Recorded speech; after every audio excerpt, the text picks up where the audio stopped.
You're listening to Tales of the Forsaken, a live play fate-core game by Noble Jester Productions. Welcome to Rillion, a western fantasy world where magic needs fuel, and that fuel is mined and refined into Ectin, a place of vast deserts, dark rituals, and greedy mining companies. A dwarf awakens and has forgotten who he is. Who is Verboden, and how will he seek to remember his past in the midst of this harsh world?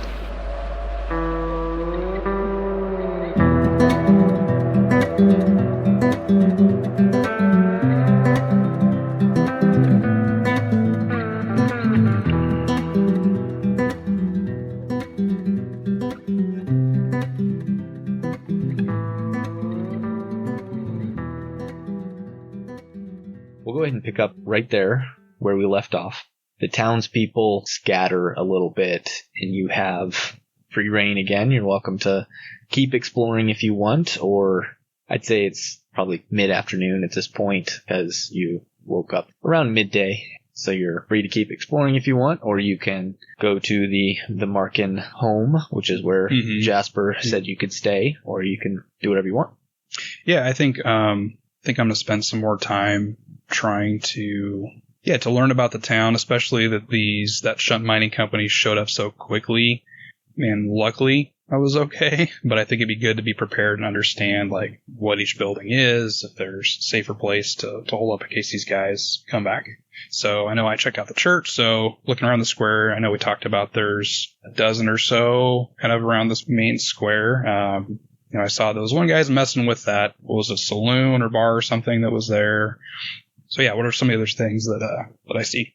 Yeah, so just doing a walk around the square, you can see the saloon. There's a sign over the door that says the Golden Sun. Continuing on, right next to the saloon, there's a hard goods store called Ada's Goods and Mercantile. There's a little bit taller building next to that. It just simply has a sign called Room and Board.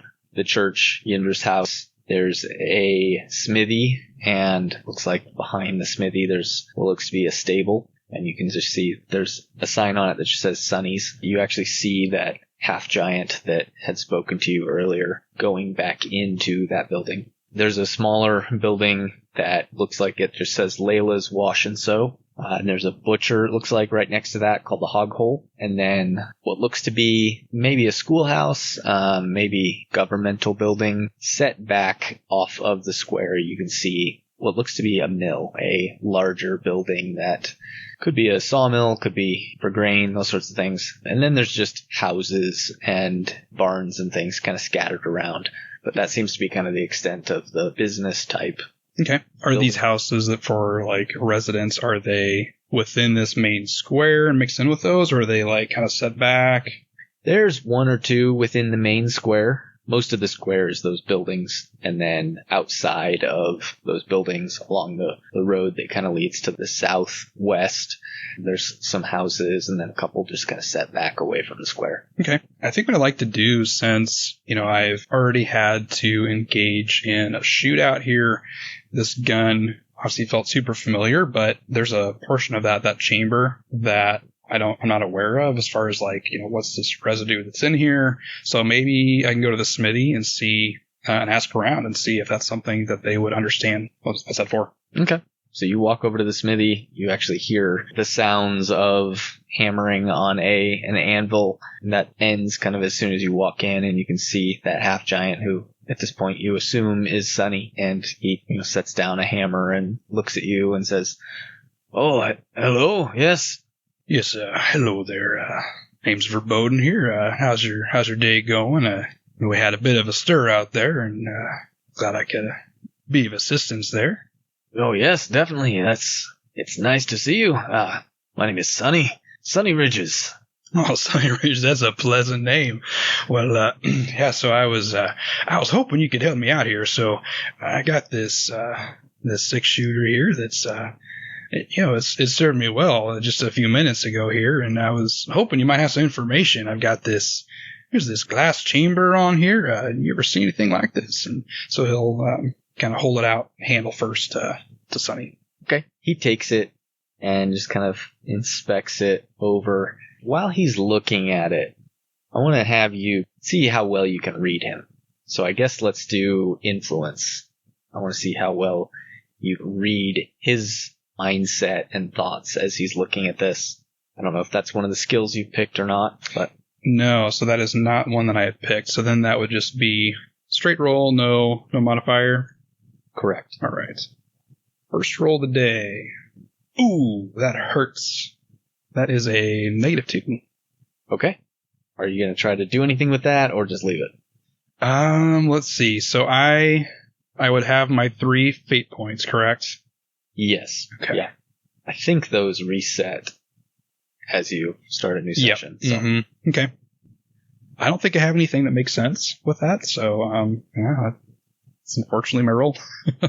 All right. Well, that's okay. Because he's not really trying to hide anything. Mm-hmm. I just want to see kind of how well you could read it. So, not very well, apparently. He looks it over and he says, well, that is quite the weapon. This is a small town. We don't have a lot of experience with weapons like this. Seems to be well made. Is there a specific question you have about it? Well, it was really more that that chamber there. Just kind of curious about that. I didn't understand what it was there for. So just, trying to see if anybody was familiar with that. He flips a switch on the side of the gun and pulls that chamber out. And you can see that it's kind of a glass vial. And he sticks a finger in it and kind of rubs it around and says, yes, that's Ectin. Ectin, yeah, that sounds familiar. So based on what we were talking about with the world, I know I had like a general idea. Am I super familiar with Ectin and its importance and what it does and all that? I'm going to say no. You would be vaguely familiar with the concept of Ectin, that this is a refined material that comes from the ore that is mined out of the ground. You've already been kind of told that. What Ectin actually does and its importance, you're not really that familiar with. Got it. All right. Well, this Ectin, is that something I can... do you have something I can take for this, or is that something easy to check out? No. We are a small town. We do not have Ectin. Manufacture of Ectin is not allowed for people like us. Oh, really? Who made up that rule? I assume Yindra herself, but the government and the spirited mind, I believe. Well, I guess I'm not going to put any of that stuff in this for today. But yeah, I appreciate your information and your time. I'll be staying in town here for a bit just until I can, figure out my plans. But I greatly appreciate you. Ada may have some for sale in the store, but certainly none of us would just have some lying around. Oh, well, should I be a little secretive there with Ada? Sounds like if you're not supposed to be having that, like, do I need a coder or something with Ada? No. She can sell it. We can have it. We just can't manufacture, but it is expensive, so it's not something that any of us would have. Maybe Piter, I'm sure he may use it for some kind of rituals or magic in the church, but no, I don't think anyone else. Okay, well, I might stop back there with Piter. I had the pleasure of meeting him, and thankfully he's okay after that altercation with them mining folk. Yes, I am glad that you were here. It had the potential to be very bad, and I am worried. Yeah, I don't know if I would say that I'm necessarily glad I was here, but I'm glad how it ended, and me still on my 2 feet. Yes, certainly. We're not good fighters here. We are quiet folk, go about our business. If they come back, we will be in trouble. Yeah, that's a bit of a worry of mine, so I'm hoping to do what we can to be a little more prepared, because I would assume that once word gets back that took out this dwarf out here in the street, that I'd be coming back, so... Are you planning on sticking around? I'm not sure at this point. I really don't know where I'm going from here. It's all still pretty blurry. I'm picking up things, and yeah, I don't know. It's a weird day. I apologize. I feel silly telling people this ridiculous story about me not remembering things, but it is what it is, so we'll see how it goes. Perhaps it's selfish of me to say, but I hope you stick around.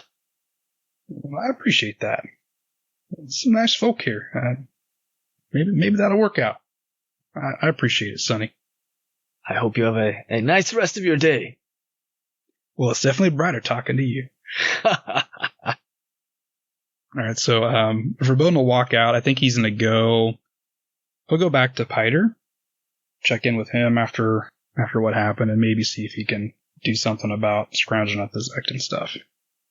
Okay. So you go back to the church, and there is actually a gnome who is kind of up near the front and looks to be cleaning, just kind of cleaning around the various things, kind of with a rag. And she's inside the church? Yeah. Okay. Up kind of by the altar. Okay. Excuse me. Oh, sorry. I didn't mean to startle you there. I apologize. I was in here just a little bit ago with Piter. Is he okay? Is he around? Oh, yeah. Yes. I think he's just in his room. I can get him for you. Yeah, if you don't mind, I'd like to speak to him again. Oh, of course. She walks back into a room kind of on the side of the building, and a couple of moments later, Piter walks out. Hey there, Piter. You doing okay after all that out there? That was a bit of a mess. Oh, yes, I am fine. Thank you for asking. Good. Hey, I was over at Sonny's there. I had a pleasure of speaking with him.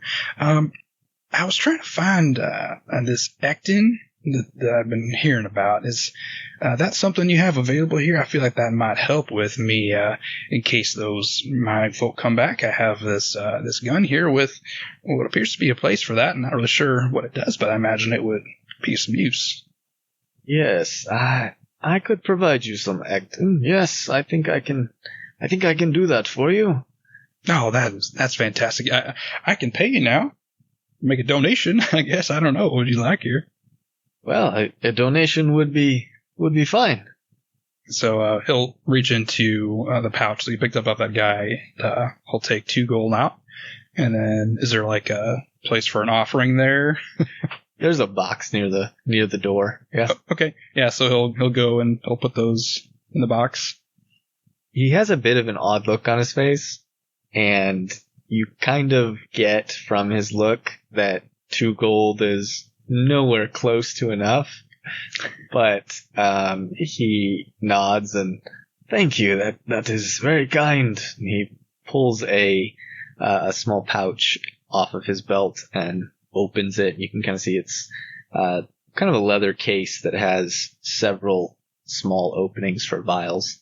He pulls one out. You can see that it's filled with this kind of slightly glowing blue, thick, viscous liquid. Mm-hmm. He closes the case and puts it back on his belt and brings it over to you and hands it to you and says, hopefully 1 vial is enough. They are rare in these parts. Oh, I see. Couldn't help but notice there. I want to make sure you're okay with. I don't want you feeling like I'm stealing from you here. Would you like more than what I put in there? You must understand, Ectin is very rare and expensive, but no, Yindra takes care of those of us in her service, and any donation you give is a donation, not payment. Okay. I just want to make sure we're square there. I appreciate that. I'll take it from him. Okay, yeah, you take it, and it looks like you could just replace the vial in your revolver with this vial. Oh, okay. Yeah, so I don't think I'm going to do that right in front of him, so I'll just, thank him and head out. As I'm walking out, once I get outside of the church, I'm in the entry there, then I'm going to go ahead and, put that into the chamber. Okay. As you do, I said that the barrel of the gun was kind of carved into almost like the mouth of a dragon. Mm-hmm. These 2 small eyes on the barrel glow as you put that into it. Okay, so he'll just look at the guns, be like, alright, that's cool. I'll stick it down his holster. Okay. You do notice, kind of looking at it, there is kind of a lever near where your thumb would sit on the the pistol. Okay. That you're not sure what it would do. No real concept of like a safety in Sure. on a Western, Yeah. revolver. So, you kind of intuit that might be how you would use the Ectin. Okay. Yeah. I'll probably test that a little later. I'm not gonna just be like, hey, what's this do? Boop. Right in the square. Yeah. I think I'm going to collect the horse and then go get on the horse, kind of get acclimated, maybe ride around the camp and just kind of do like a perimeter check. Just see like how many buildings there are, like how big is the area, what's beyond that, do I see any ridges, just kind of defensible positions, that sort of thing. And after I do a couple loops and just kind of get acclimated with the horse, then I'll go back to Jasper's. Okay. Yeah, so you go back to the horse. It's still there, tied up where you left it a few minutes ago. Okay. So I just walk up and be like, hey there, boy, and kind of get up and get close, kind of rub down his mane and kind of down his side, just have him kind of just get used to me. Is he pretty calm now? Is he spooked? How's he doing?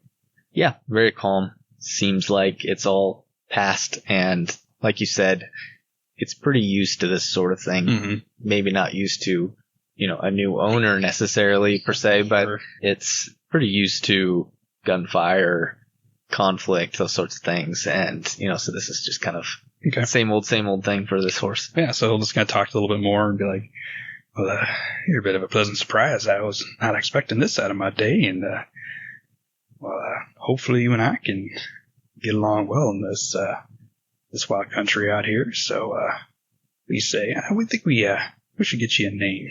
I don't know. What do you look like? Kind of looks Sunny, but we already got a Sunny here. Just kind of think back and see if I have any names or anything that kind of pop in my head, and kind of sit there for a moment and have this thought of a name. I think I'll call you Aked. I don't know where that came from, but it's a strong name. Yeah, that'll do. He'll saddle up. All right. Yeah. You saddle up and you start to, like you said, just circle around the town. Riding feels natural to you. It doesn't feel like something that you are having to learn as you go. It feels like you've been riding all your life. Easily get into leading this horse with your knees, the reins, all that. And you ride around the town. You can see that most of the town is kind of, huddled together. There's not a lot of buildings scattered very far. You can see a lot of farmland, all sorts of things kind of around in a circle around the town. That large ridge is off to the side, kind of in the distance. It's a ways away. Okay. There's not really a whole lot else. Most of the immediate area is all farmland. If you look off to the north, it does look like there is an area where the land starts to go down into some sort of canyon or something like that. It's hard to tell from here because it just kind of is pretty a ways away. Yeah, it's pretty open country. There's not a whole lot of trees or anything like that. It's mostly just farmland. Okay. Perfect. Yeah. So then I'll head back over to Jasper's. Okay. As you stop the horse in front of the Markin home, you can see Jasper is actually standing outside of the house with a couple of other townspeople. That female dwarf that had stepped forward and had told Jarl to talk to you is there with him, and a halfling man, an older man who actually kind of looks a little like Jasper, so you assume it might be his father, that he had talked about. And then there's a gnome standing there as well, and they're kind of all just huddled together talking. Okay. Yeah, so he'll just ride up and hop off the horse. Is there somewhere I can tie the horse to? Okay. Yeah, most of the... That's going to be weird for me. I know. Most of the, the homes and the streets and the buildings have either fences or actual hitching posts, that you can tie the horse off to. So, yeah, so I'll go ahead and do that. Okay. As you kind of walk up, Jasper waves at you and, oh, hey there, Verboden. Hey, Jasper. This is a nice place here. Once again, I appreciate you, giving me the invitation here for your family. Who else is had the pleasure of being introduced here? Oh, yeah, definitely. This is Papa. He motions to, the older halfling that looks a lot like him. Hey there. Do I call you Papa too? I don't know. Oh, yes. Thank you. Yes, that's what everybody calls me. I'm Papa. Oh, all right. Well, this is a great home here, and you got a good boy. It's Jasper. He's a fine fella. Oh, well, thanks for that. We like to think so. Jasper says, oh, yeah. Oh, and this is Ada.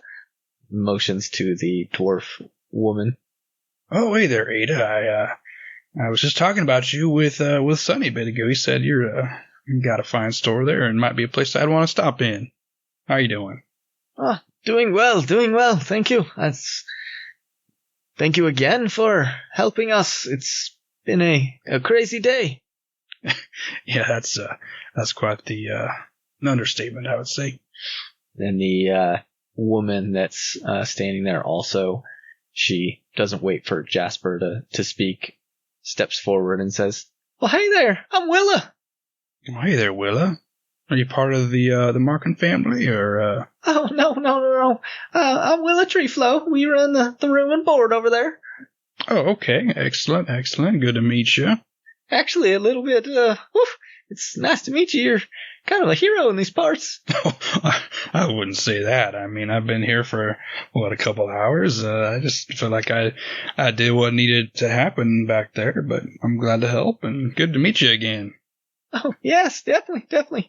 Jasper, a couple of them kind of push him forward, and he puts a hand in his pocket and says, well, I know you talked about staying here, and I'm just curious, are you planning on sticking around? Well, I don't know yet. I mean, this might be a good place for me to stay for a bit. It's I like to be familiar with something, and I feel like I'm getting a little bit of that here. Now, how far are we from, like, the next town? That might be helpful for me to know. Oh, well, there's a town probably 3 days travel away, Tenpenny. I don't know, you're probably a week or two away from Ectin Falls. There's some other places around in the Gulch down to the southwest, but I don't think you necessarily want to go there. That's even smaller than here. Oh, wow, so we are out here. Man, 3 days to the nearest one. Is that Tenpenny? Is that as big as here?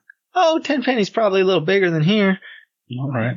It's kind of a mining town. I don't know if you want to go there. They're not as nice people, You are all pretty nice here, so I will give you that. I don't know did I get the name of the town here? Where am I?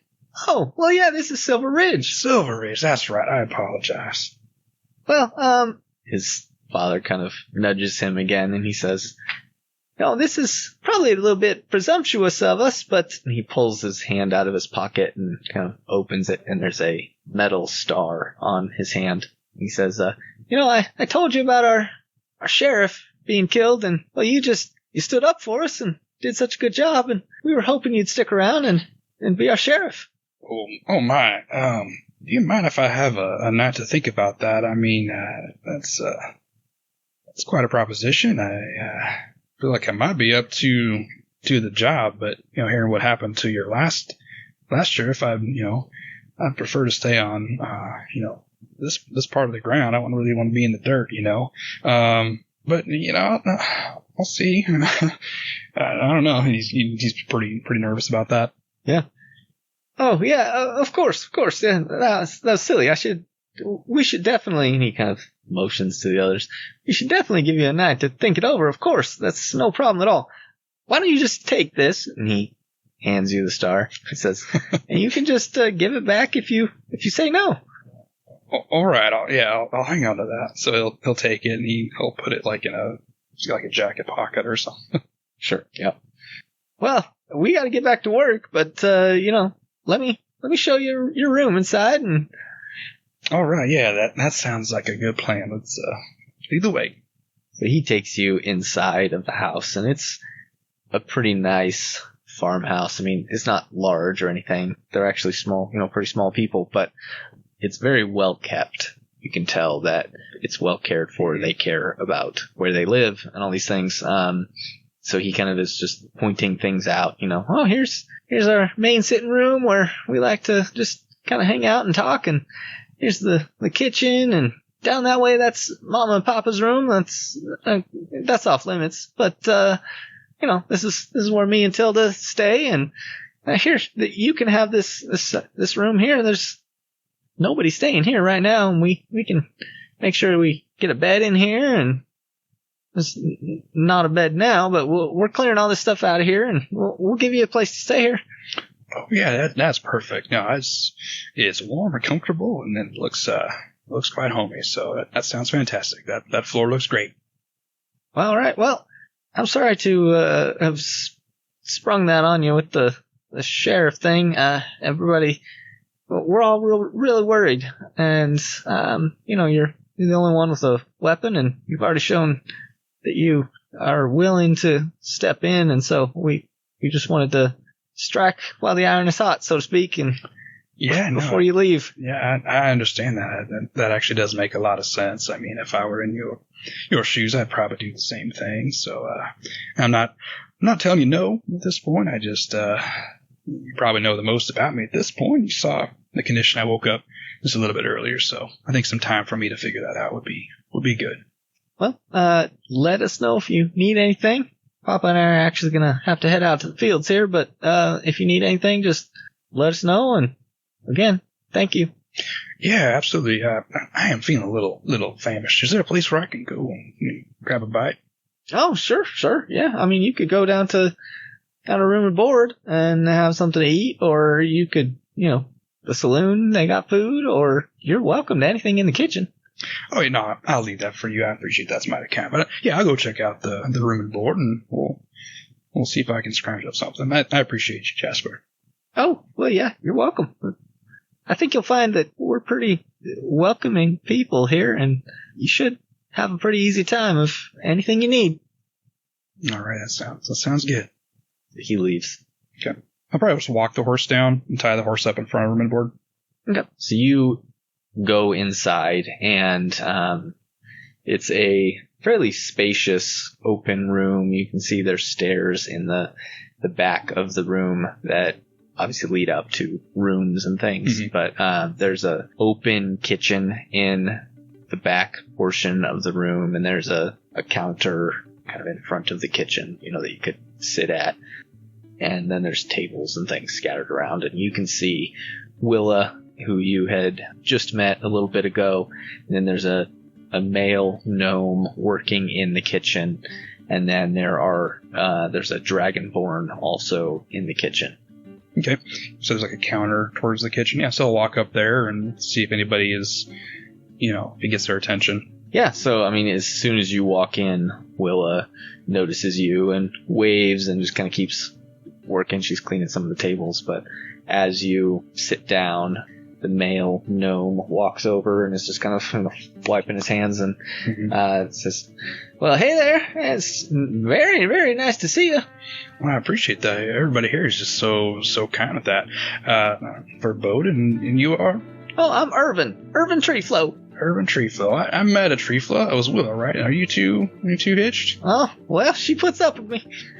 All right, that's what we can say for all of them, Well, I'm just here looking for some food to eat. Am I coming to the right place? Oh yeah, we'll make you anything you need. You saved our town. Well, if I was just here in Silver Ridge for a day and you had to give me one thing to eat, what would that be? Well, how hungry are you? I'm pretty hungry, man. I feel like I haven't eaten in a week. Well, you're in for a treat. I'm going to give you Sonny's special. You've seen him, right? Oh, he's a big fella. He's big, and he eats.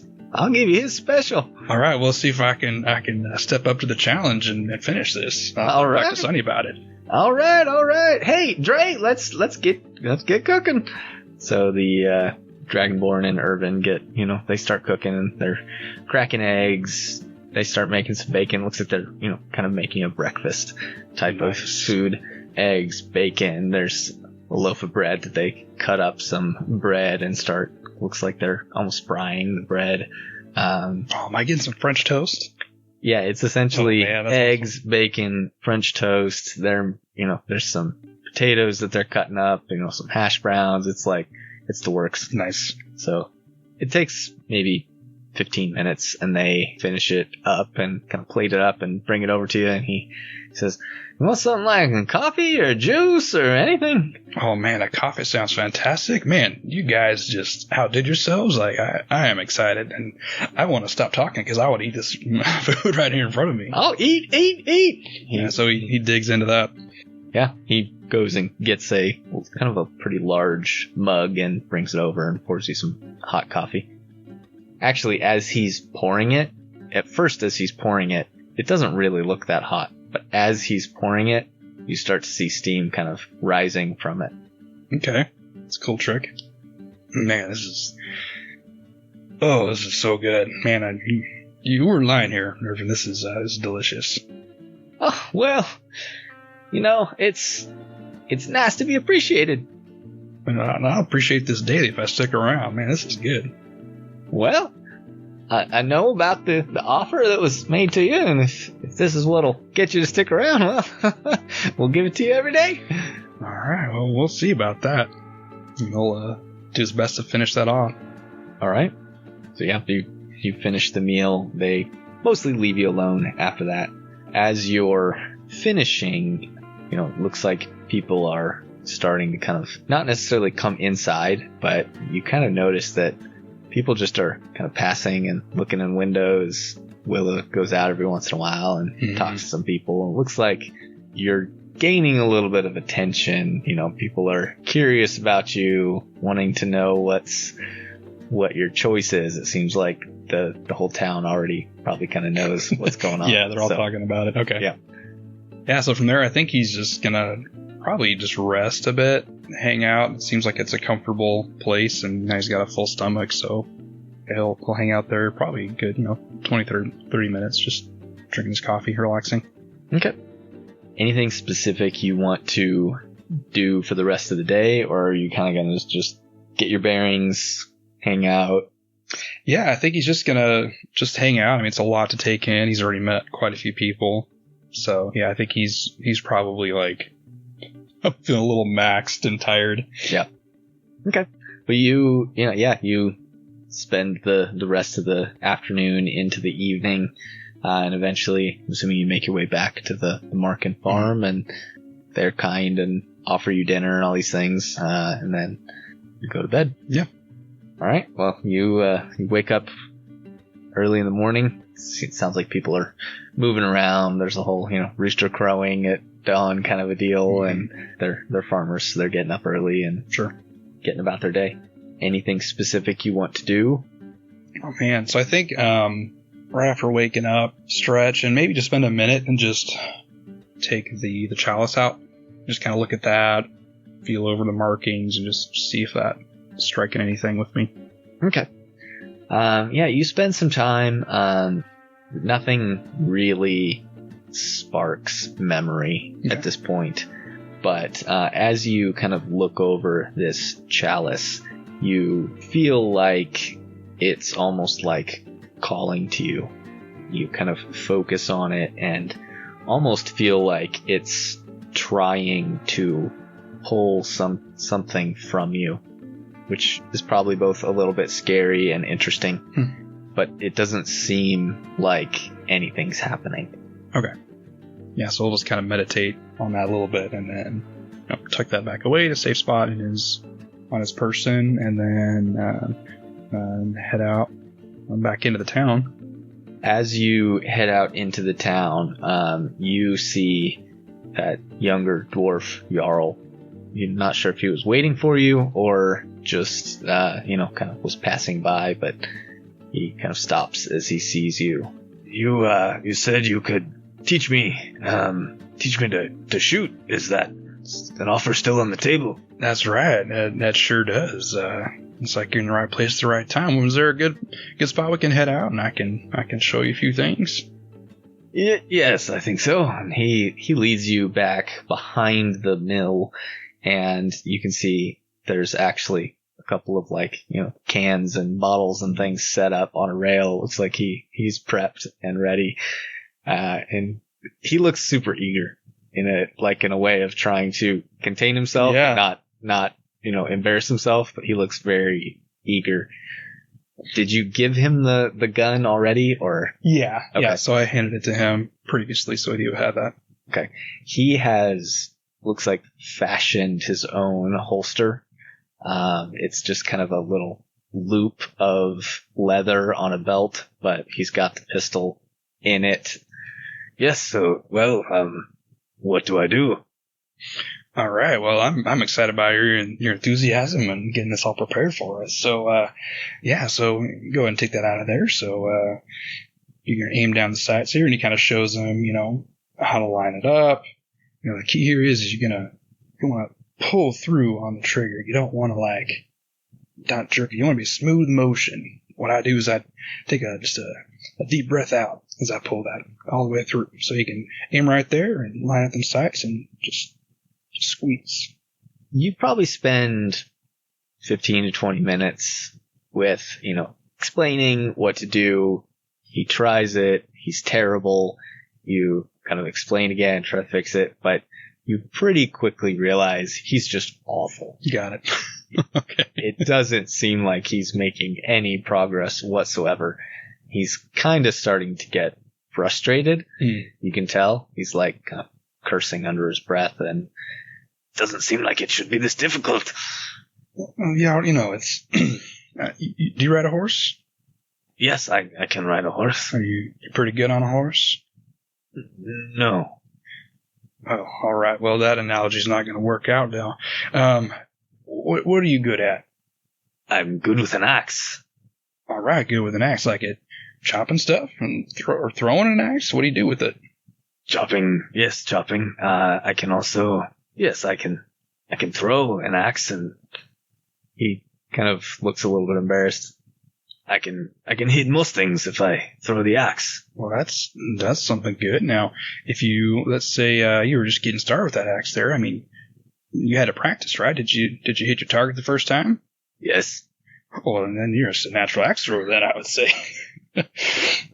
All I'm getting at is, some things you got to work at a bit, and it's not going to come completely natural, and that's all right. So I think where we're at today, this is a good start. You're just getting used to holding it and seeing how it works, and being safe with it. So I think this is a good stopping point. We'll pick up maybe tomorrow if I'm still around.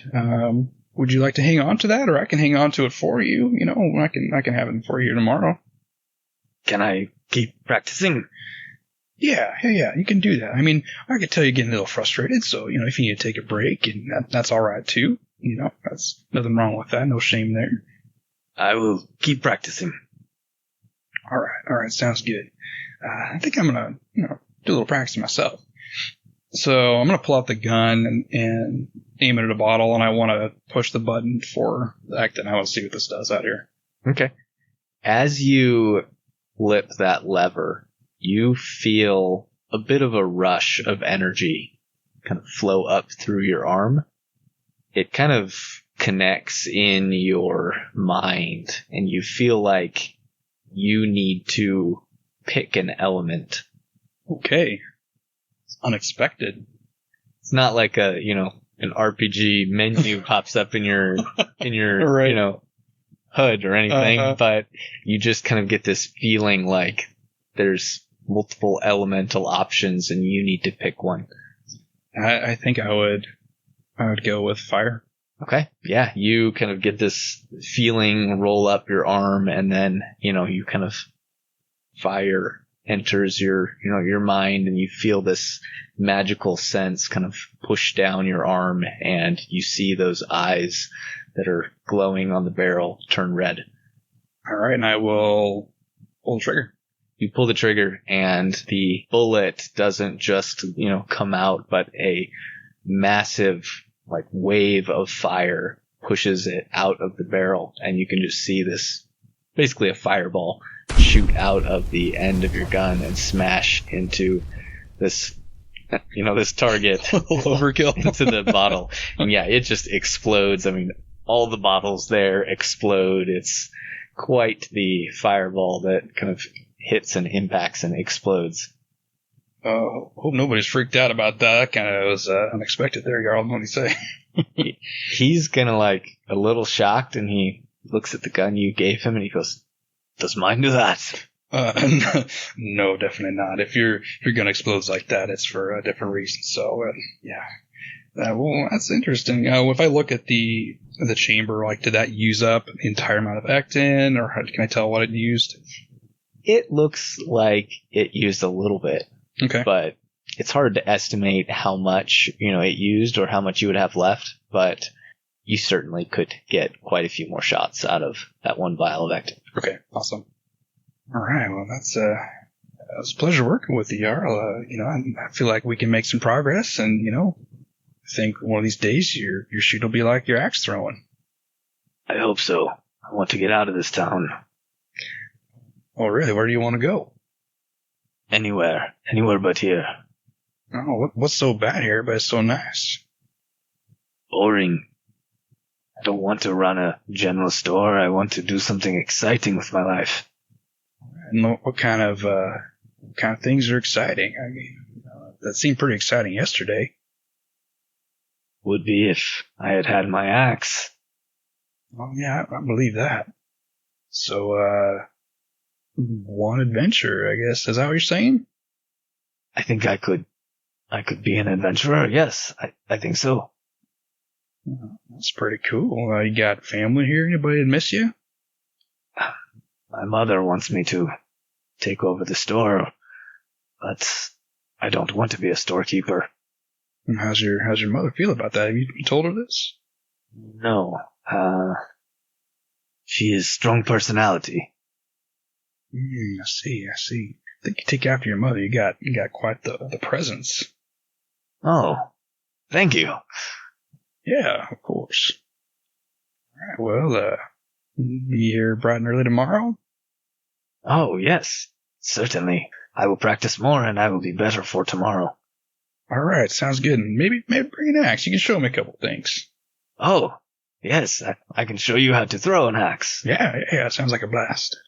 He seems like he's excited about this, and he goes and, it looks like he has kind of a crate of various different cans and bottles and things that he replaces the ones you just exploded. Awesome, yeah, so I'll walk back over into the town. Okay. So you head back into the town. A few minutes later, you hear kind of a commotion going on over near the saloon. And do you walk over there? Or? Yeah. Okay. There's a kind of a little bit of a crowd of people who have collected there, and they're grouped around a gnome. And as they see you, you can kind of tell that they stop what they're doing and talking about, and this gnome kind of rushes over to you, and he says, "Oh, mister, I really need your help. They've come, and they're attacking the mine." Who's they? Who's come? Oh, it's the same people from yesterday. They're attacking our mine. Oh, man. How many are there? I think there were those two from yesterday, and then a couple more. I think there's maybe 3 or 4. Are there more of your workers there? Are they overrun it? What's happened? Oh, it's just my family right now. Dad is trying to kind of talk them down, but they want our mine. Oh, man. All right. You guys have any way to defend yourselves there, or? Not really. They're locked in the mine right now, trying to keep them out, but I'm sure they'll be able to break in. All right. How far is this mine of yours? Oh, it's not far. I can take you there. This is a couple minutes ride. Okay. Yeah, that's, all right. I'll come with you. Hang on. I'll be right back. And, Verboden's gonna run over to Jarl. Hey, Jarl, you got an axe handy? No, I would have to go get it. You want to help me out here? There's, sounds like those, mining guys are back and causing some trouble. I think I might need some backup. You wanna ride with me? Oh, yes, I would love that. Let me get my axe. And kind of looks at the pistol and puts it in his belt. It almost like drops, but he catches it and puts it in. And I will bring the pistol. Yeah, let's just use that as a backup. Hopefully we won't need that. But I think, since you said you go with that axe, let's bring that instead. Yes, this is good plan. All right, let's go. All right, so he rushes over to the store and comes out a few minutes later, and he has 2 axes, kind of long-handled axes that he is carrying. He puts one kind of on his back, and the other one he's just carrying, and he goes and gets a horse out of the stable, and he saddles up. Yeah, so we'll saddle up and go to this gnome and see if he can lead us there. Okay. Yeah, he has kind of a pony that he jumps on, and he takes you to the north of the town, and you can kind of see he's leading you towards where that canyon was. And so you ride for a few minutes, and eventually he leads you down into this canyon. You can see it looks like there has been some mining work on this canyon, but nothing like super significant. Okay. It's not a massive mine that is not some huge operation. Yeah. It looks like, maybe just what he's said, that it's his family. And, there's some little bits of work here and there that you can see, but it looks like maybe they were looking for something and didn't find it in various places, and so he kind of rides a little bit, and then he stops. He kind of looks around up to the sides of the canyon, and then he looks at Jarl and he says, "I'm sorry," and then he just bolts off, and you hear the sounds of guns clacking as they are loaded and aimed down your way. And you start hearing gunfire and bullets coming your way. Okay. Yikes. Sold out. All right. So from the ground to the top of like a canyon wall, like approximately how much distance is that? Probably like 35 to 40 feet. Okay. Man, they definitely got the advantage here. Shoot. Looking, this is happening quickly, but like looking at the end of the canyon, like what do I see down there? Or does it kind of go down and stop into like the mining operation? It continues for quite a while and then looks like it rapidly goes down, but you can't really see what's down there because it's still a ways away. Okay, yeah, so then I think just quickly I would try to... This is stressful. I think I'm gonna... Man, I think about this. As soon as I notice that guy take off and then these guys with the guns, sort of shoot, I think I would try to gain some speed. So hit the horse and then hopefully Jarl will follow suit. Okay. Let me set this scene ambushed aspect. They have 2 free kind of invocations on that against you. He's going to use that to actually re-roll. That's a 1 plus 3, so he gets a 4. So you need to roll for defense against a 4. Okay, so then I would use, I think, my ride skill, since I'm trying to get this horse going quickly. So I rolled a -1, then plus the ride skill 2. So then it'd be a 1? Correct. Okay. Yep. So that's 3 points of damage against you, unless you're going to do something else to try to add to your roll. I don't think so. We'll see how the other guys do, but I think, I'll take that. So then I could either mark off the 3 on the stress track, or it would be the 1 and the 2. Correct. Okay, I'll mark off the 3. All right. The next one is going to attack you. He only has a 1 in shoot, so hopefully that'll go a little better. He rolled a -3, plus his 1, that's a -2. Yeah, he's just going to go ahead and use the other use of ambushed, and is going to go ahead and re-roll that. So you got a 0 plus 1, so that's a 1. I got a with my work, so I'm using ride, I guess, as my skill still, right? Okay, so then that would be, I got a 1 total. Okay, so that just kind of cancels out. Okay. The third also has a 1 in shoot, and they've used both of their uses of ambushed. But he also got a 1. Alright, I rolled a 3. Okay. So you successfully defend against that one. Fourth guy is going to also attack. He also has a 1 in shoot. Oh, he rolled a 3, so that is a 4. So I got 4 as well. Okay. Awesome. So once again, you can successfully defend against that. So you are, you're just riding, and you feel yourself get hit by a bullet. You don't feel a lot of pain. So, doesn't feel like it did a ton of damage to you, and then you're just hearing kind of bullets, clanging off of the ground, off of a rock, things as you're kind of just booking it. All right, so the fifth guy is going to also attack you. He also has a +3 to shoot. So with his roll of a 0, that's a 3. With mine's 4. Okay, perfect. So you have kind of successfully defended, except for the one hit, against all those.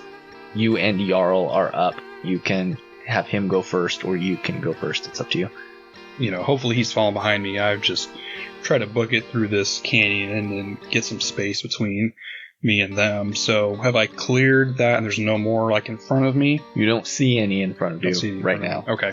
Yeah, so I will, I'm just going to keep riding because I'm definitely outnumbered here and this is not a good situation. So I'm going to keep riding till I feel like I'm out of potential gun range, and then I'll try to stop the horse, circle back around, and get my bearings a bit. So you just kind of keep going. Jarl he's a little ways behind you because he didn't react as quickly as you, but he is following you. And he has kind of, pulled out his pistol, and he has taken a couple of shots that haven't hit anything. But he's just kind of firing back because he can. So you continue to ride forward, and you can see now where the canyon kind of dips further that there are 3 people on horses there with weapons pointed at you. Okay. So you are riding towards these 3 characters. Is it my turn? Can I be up and can I shoot at these guys? Yeah. Okay, yeah, so riding forward, I kind of brace myself on a as I'm riding. I'm going to pull out the pistol and I'm going to click for fire mode. Okay. And then I'm going to aim at the guy in the middle. Okay, awesome. So you will go ahead and, make a shoot roll. Essentially what the fire mode does is you're going to be able to kind of splash damage onto, anybody within close range. So if you hit him, you'll be able to splash damage onto the 2 next to him. Glad I picked the middle guy. Yeah. So go ahead and make your shoot roll. They're going to use physique, or he's going to use physique.